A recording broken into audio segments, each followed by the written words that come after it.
पाकिस्तान के लिए एक और बुरी खबर। चैंपियंस ट्रॉफी शुरू होते ही सबसे बड़ा धचका जो पाकिस्तान टीम को लगा वो कल के मैच में फ़खर ज़मान का था।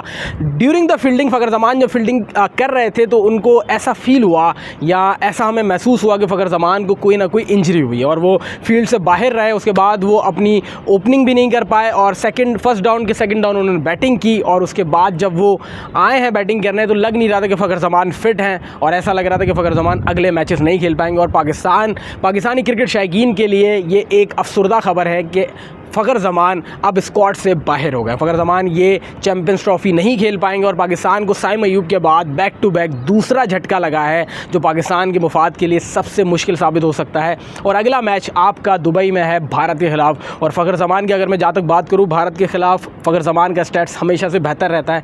जो पिछली जो चैंपियंस ट्रॉफी है उसको जितवाने में फ़खर ज़मान का फाइनल में एक बड़ा किरदार रहा है और फ़खर ज़मान का होना मतलब आपके लिए एक बेटर रहता है कि वो साइम अयूब का जो अल्टरनेट था वो फ़खर ज़मान ही थे। क्यों? दोनों ही डिस्ट्रक्टिव ओपनर हैं, दोनों ही दायरे का बेहतरीन इस्तेमाल करते हैं, दोनों ही मारना जानते हैं, दोनों को पता है कि चारों तरफ शॉट्स खेलने हैं।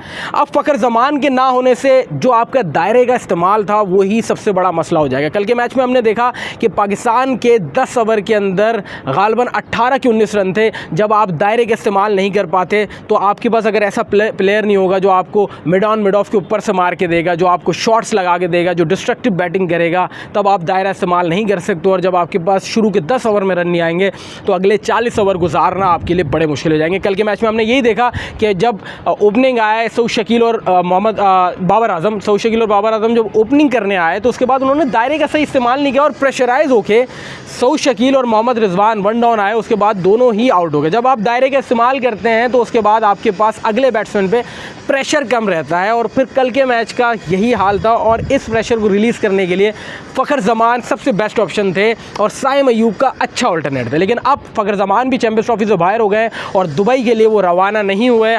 सोर्सेज के मुताबिक ये बताया जा रहा है कि फ़खर ज़मान को रिब केज इंजरी हुई है या उनका कोई मसल टेयर हुआ है जिसको रिकवर होने में तकरीबन 4 से 5 महीने लग सकते हैं। अब बहुत सारी चीज़ें यार मुझे तो समझ नहीं आता कि यार हमारे प्लेयर्स इतना मसला कैसे हो जाता है। जो बड़ा टूर्नामेंट आता है उसके पहले ही हमारे प्लेयर्स इंजर्ड हो जाते हैं। ये दूसरा झटका लगा है, तीसरा में 2022 के वर्ल्ड कप फाइनल में शाहीन शाह अफरीदी, 2023 वर्ल्ड कप में नसीम शाह, 2025 चैंपियंस ट्रॉफी में आपका फ़खर ज़मान। अब आपको जब टूर्नामेंट सर पे होता है और आपके प्लेयर्स का ये हाल हो जाता है। फ़खर ज़मान का अल्टरनेट इमामुल हक को समझा जा रहा है। इमामुल हक को बहुत जल्दी कॉल दी जाएगी। आईसीसी को इस हवाले से पाकिस्तान क्रिकेट बोर्ड ने आगाह कर दिया है और बहुत जल्द इमामुल हक स्क्वाड का हिस्सा बनेंगे। इमामुल हक की जहाँ तक बात करूँ, उनके जो हालिया मैचेस हैं, उन्होंने जो वार्म अप मैच खेला है उनकी एवरेज भी अच्छी है, वो ज़बरदस्त तरीके से वनडे भी खेल रहे हैं। थोड़ा सा डरपोक प्लेयर है, पुल और हुक में फंसते हैं, लेकिन फ़खर ज़मान के लिए का जो फ़िलहाल अल्टरनेट सही है आपके पास, उनका एक्सपीरियंस भी है, वर्ल्ड कप भी खेल चुके हैं पाकिस्तान के लिए, तो इस वक्त इमामुल हक बेटर ऑप्शन है। और हम चाह रहे थे कि वो स्क्वाड का हिस्सा रहते और बहुत सारे प्लेयर्स जो स्क्वाड में ज़बरदस्ती लाए गए इमाम की जगह बनती थी। तो ठीक है, अगर इमामुल हक स्क्वाड में आ रहे हैं, फ़खर का अल्टरनेट फिर भी नहीं, लेकिन इमामुल हक कदरे बेहतर है। पाकिस्तान को ये झटका लगा है, वो भी पाक भारत मैच से पहले।